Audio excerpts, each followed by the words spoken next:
Hey everyone, welcome to another episode of Johnny Vlogs for today, Monday, May 15th, 2017. Hope you had a nice weekend, and hopefully this video kicks off the start of a great week for each and every one of you out there.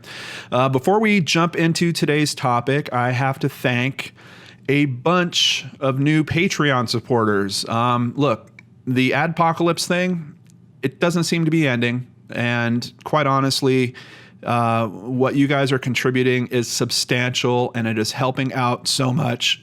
I'm getting choked up. But no joke. It's really helping out so much, and it's helping me to be able to do things that I want to do in terms of helping others. So thank you so much.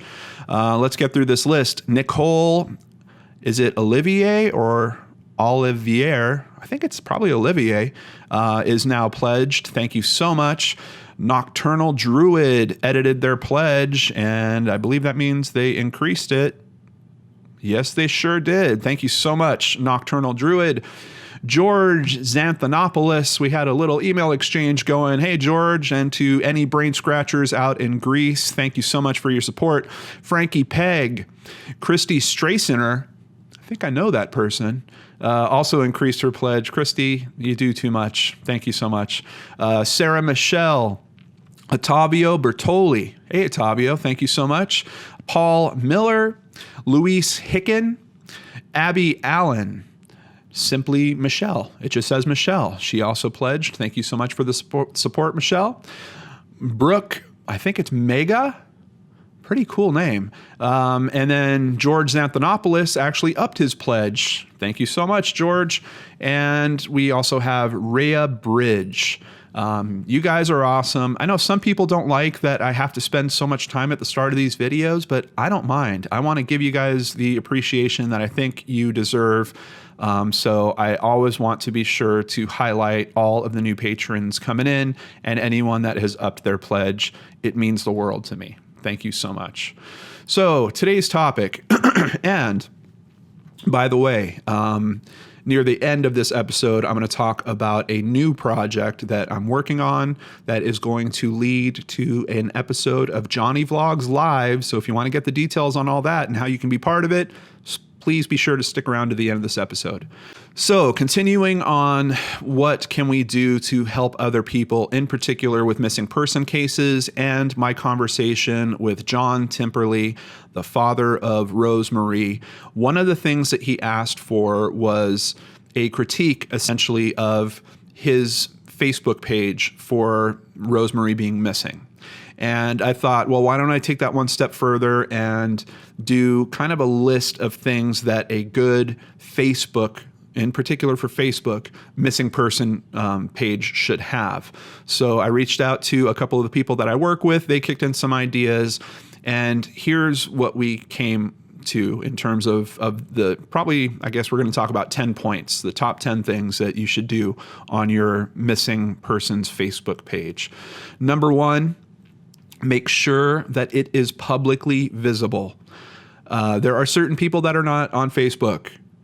And I can tell you, certain people that are very interested in your missing persons case would still want to review that type of information. And I'm not saying that it's just me. I think there's plenty of other people out there that aren't necessarily part of Facebook, but if they're looking for info on a missing person, sometimes those links come up in a Google search. And when you click that link and then it says that your access is denied, you have to log into Facebook to continue. All of a sudden, all that wonderful information that you're collecting, all of that effort that you're putting into try to raise exposure hits an immediate dead end. So make sure that you keep that publicly visible. Plenty of pics. The more, the better. And I've kind of touched on this in videos before, but you want to make sure that they are pics that accurately represent the person. There's, with selfie culture nowadays, a lot of people know how to take pics, how to hold themselves a certain way so they look cuter. Sometimes the image gets quite a bit distorted. So particularly if the camera is up high, sometimes their eyes will look a lot bigger than they do in actuality. So just be sure that the pics that you're posting there really do remind you of the person that's missing, and they're not just in particular, glamour shots or kind of some of the better pics of that person. person. Put some real world, just, people driving down the street, someone pulled out their camera and snapped a picture of that person. Try to get as many of those kind of real world photos as possible out there as well. Contact information in an easy to find spot. Now, John was actually talking about having some frustration with certain people coming to the Find Rosemarie Facebook page and then trying to pass tip information through that page. If you don't want that type of info to come to you, I recommend using the About section that you will see on the upper right-hand corner of the Facebook pages. And right at the top of that About section, I would put the contact information for where tips should go. And if you start having a problem where people are still dropping info into your Facebook instead of contacting the authorities, maybe even have a note right at the top of that About section. Please do not send tips to this page. Please contact the authorities at, and then include their phone number, include the case number.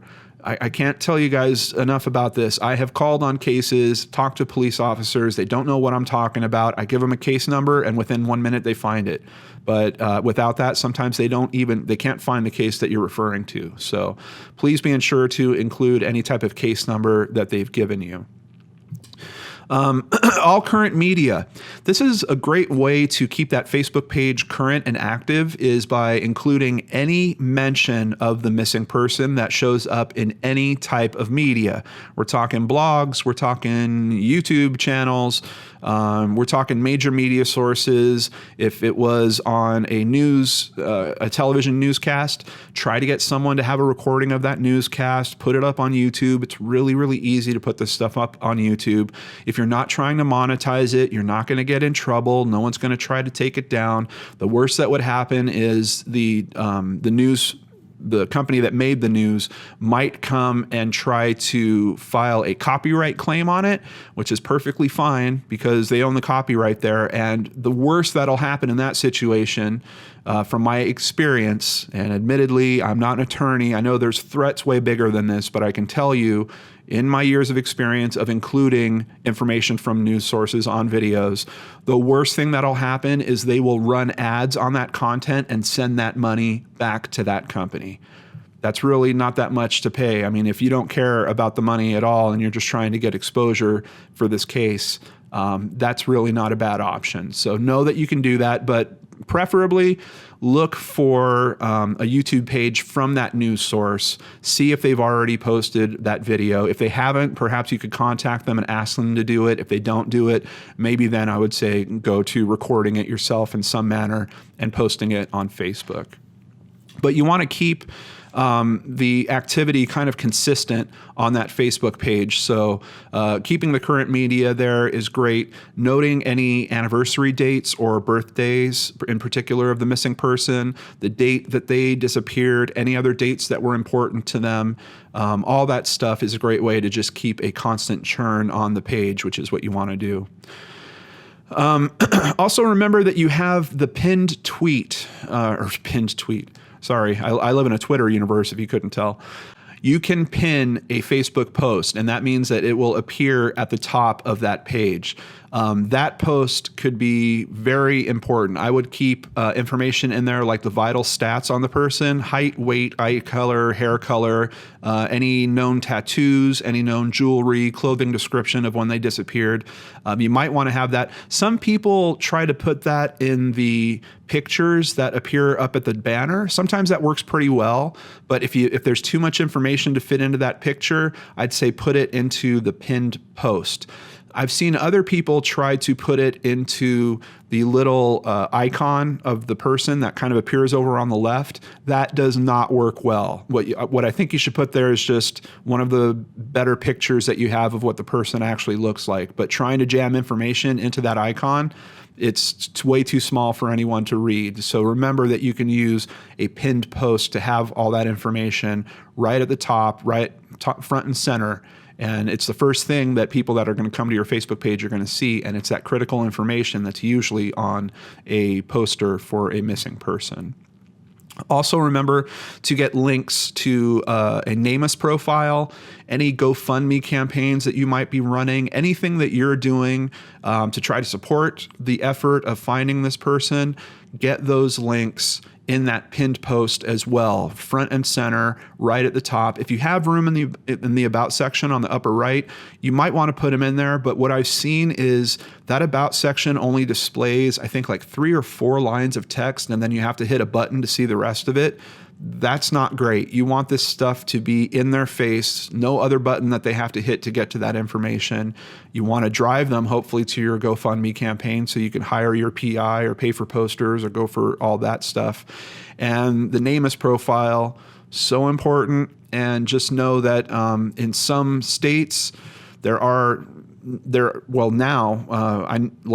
of last week's video, I was telling you that NamUs is trying to drive laws into states to force that these things get entered into NamUs. But you don't have to be a law enforcement officer. You don't need anything special to get the case entered into NamUs. They just need to know that it's an active missing persons case.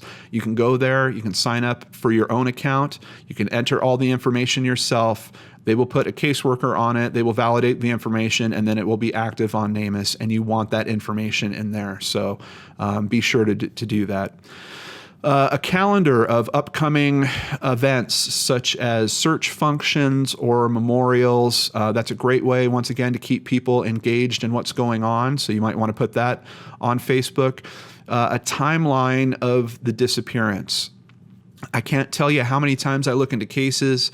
If it's a well-covered case in terms of media, they almost always have a timeline. If it's not a well-covered case, in some cases, the family is good enough to put a timeline together. It is critically important. It is one of your best tools for people that are looking into this case to understand who was where at what time, and the more of that information that you could put out there, the better chance you have of jogging someone's memory that might have been at that location at that time, seen that person, seen something that was around that person. There's all kinds of things that you just can't anticipate that might shake out if you post that timeline to your Facebook page. So once again, just really important. Also, maps pertaining to the disappearance. If you look at web sleuths, there are certain cases, once again, when they're usually well reviewed, where people will create Google Maps and they will put important places on there where the person was missing from, maybe where the person lived, maybe where the person worked. Any interesting spots. Actually, in one of the cases I reviewed last week, they were even keeping track of where the individual searches were going on, where people that were just donating their time would go and search. It's a very easy tool to use. You can go to Google Maps. Anyone can do it. You can set up your account and you can create a map with those locations and then share it on your Facebook page so that other people can come and see that information and hopefully jog that memory and maybe shake something loose that could bring your missing person back home. So, missing mom Shannon, who her name's popping up pretty regularly on this channel now, also had a couple of tips that I thought were pretty interesting. I have seen where some families will have their own tip line. Essentially, they will have a family member that is carrying an extra cell phone, and people can call tips into there.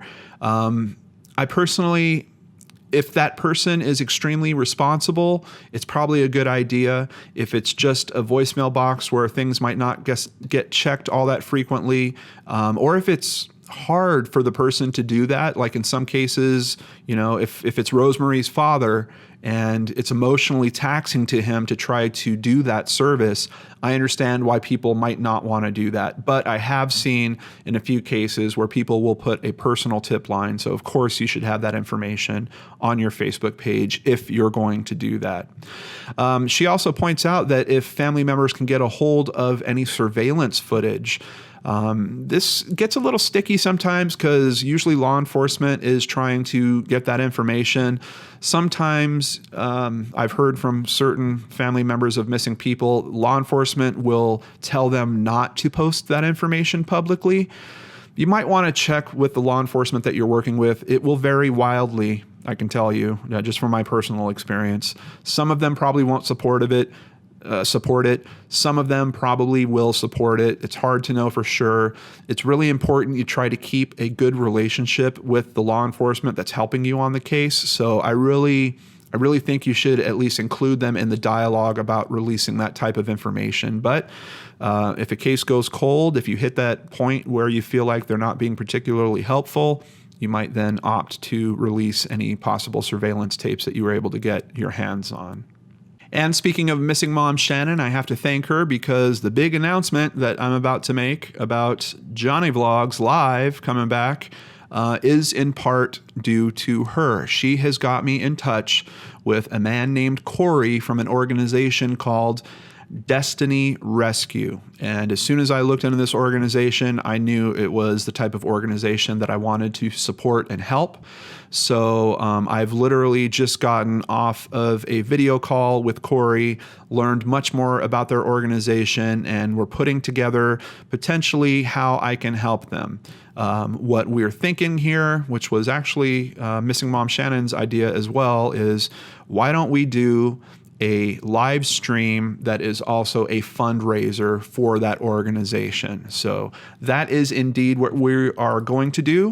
We are scheduling it for Friday, May 26th, 2017 to start at 2 p.m.